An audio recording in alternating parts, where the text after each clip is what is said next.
Welcome back to What Arty Noobs. Yes, I'm afraid you joined this one without a countdown. This is the AMX ELC Biz. It's a tier 5 French light tank. It's located on the south spawn of Murovanka, and this one is under the command of FeldschER. Now, he sent this replay in and placed it on our not Arty related page, which of course is for tank replays, because we like to separate the two out. And this is a really good battle, well worth watching. 3 marks of excellence on a 90mm barrel. Yes, this tank is capable of doing 240 alpha, and with the standard rounds, it would actually do 120mm of penetration. But with the premium rounds he's got, it's 150. Now, it is a 90mm barrel. It's very, very big. And this little light tank was actually part of the Engin Léger de Combat, which is actually a project to produce a light tank which is going to be used by the French in the colonies. It's actually a very powerful little light tank. Only 2 crew. The commander is also the gunner and loader, and the driver, well, he just drives the vehicle. But yep, there's not really much space in this vehicle. It's very cramped indeed. In fact, it's a very tiny little tank because it's supposed to be airlifted. It's actually just weighs slightly less than 8 tons. Easily goes through the armor of a KV-1. Did get spotted though.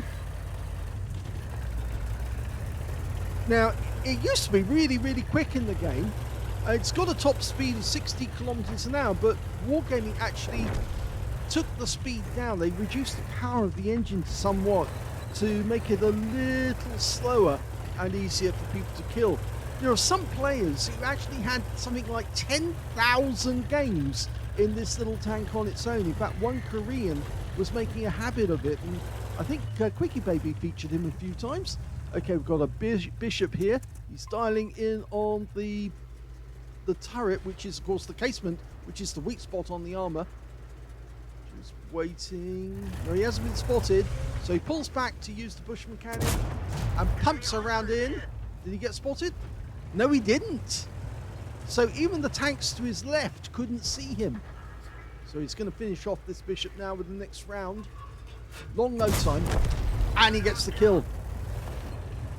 The standard reload time on this little tank is 14 seconds. He's got 12.59. Stug 3 Ausrunde.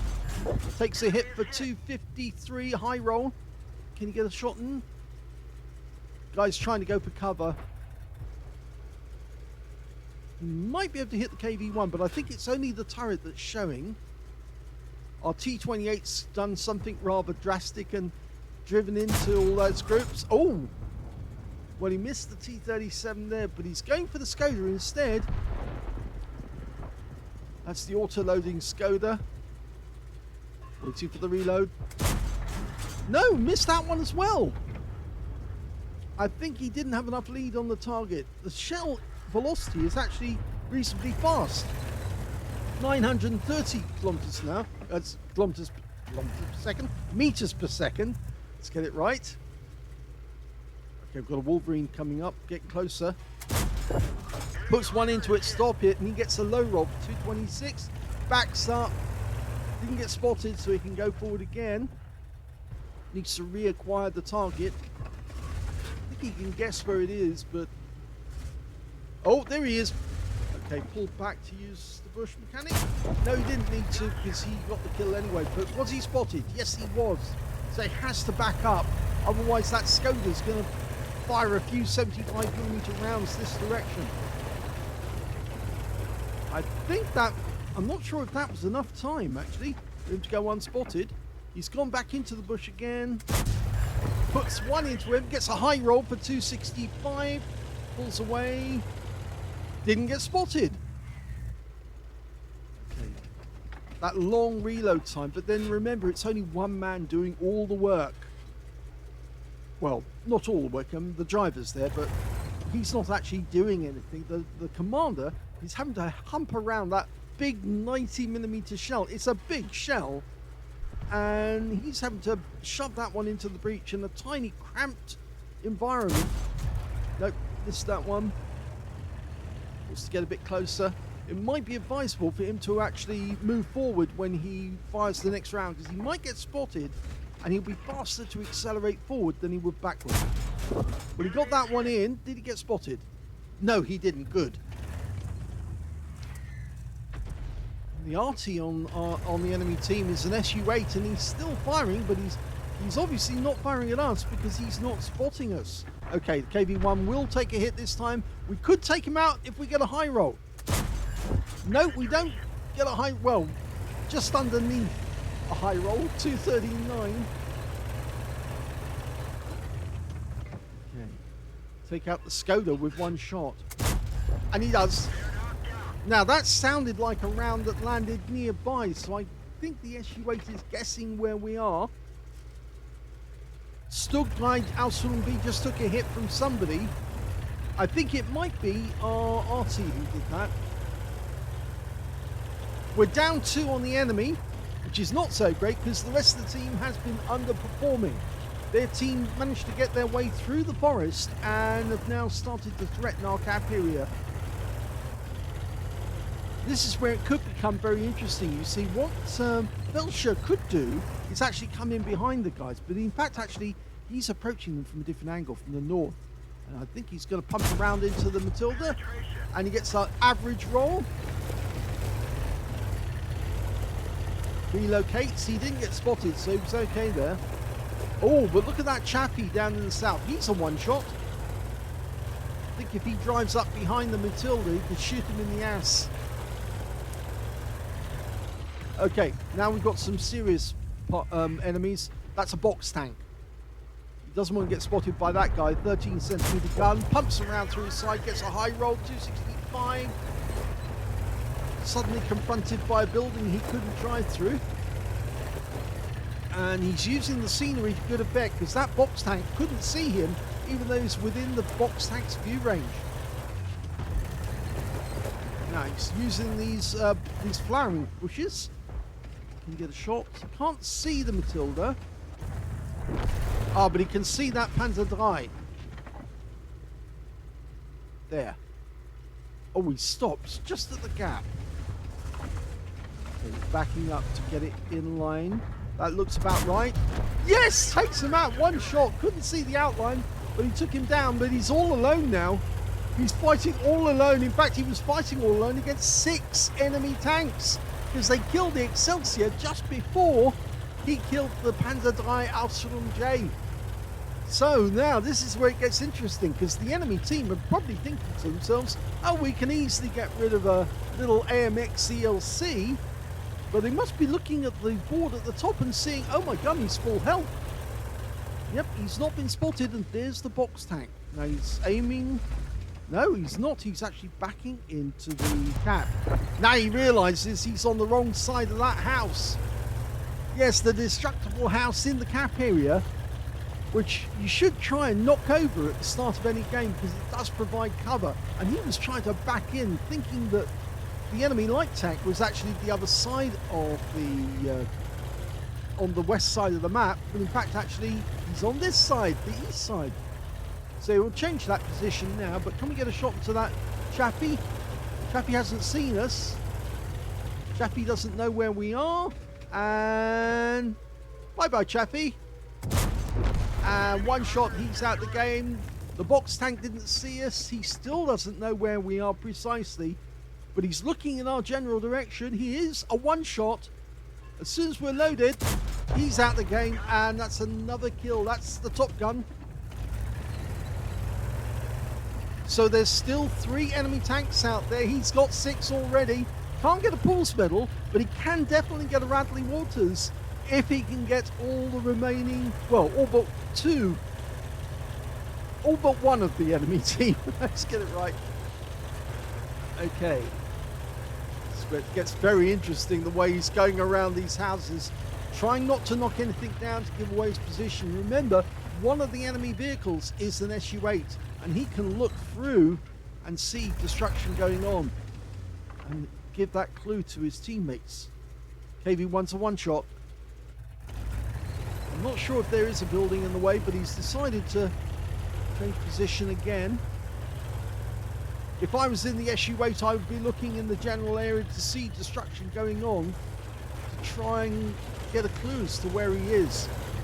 Ah, we've got a solution on him now, and we've got him by the ass. Yes! Nice one. Oh, he did get spotted. Now he's got to maneuver. Watch out for that SU-8. To get behind a building or move. Well, that was an enemy round coming in behind him. So I think now it's time for the SU-8, or is it the Stug that's the next? I think he wants the Stug first.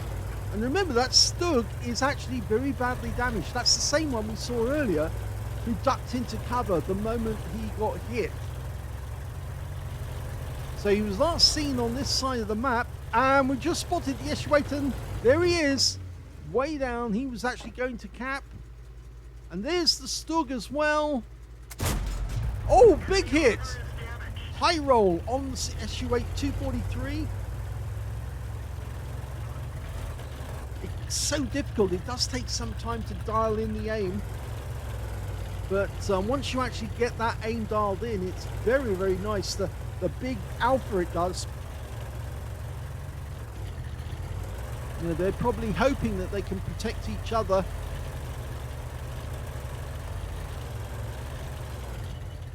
Well, there's the Stug. One shot kill, just like that. Out the game. That's his Radleys. It's only the SU-8 left. Now, the SU-8 does know where he is, but the question is, will the SU-8 be able to do anything about it?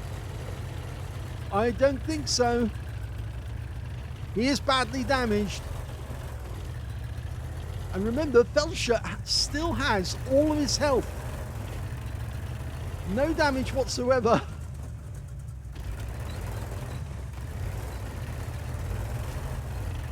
Okay, where are you?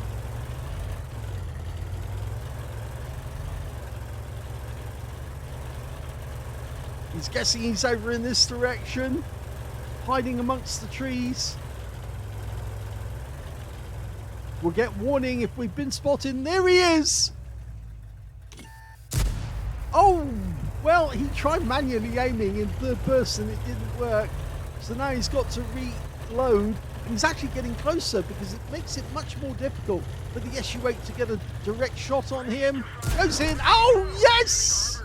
Takes down the SU-8 face to face to win the game and carry for the team. Here's the end of battle stats, and that was an ace tanker game for FeldschER in the AMX ELC biz. He managed to get a 5 for effect for doing more damage than the hit points of his own vehicle. Bruiser medal for getting at least 5 critical hits in this one, got 11.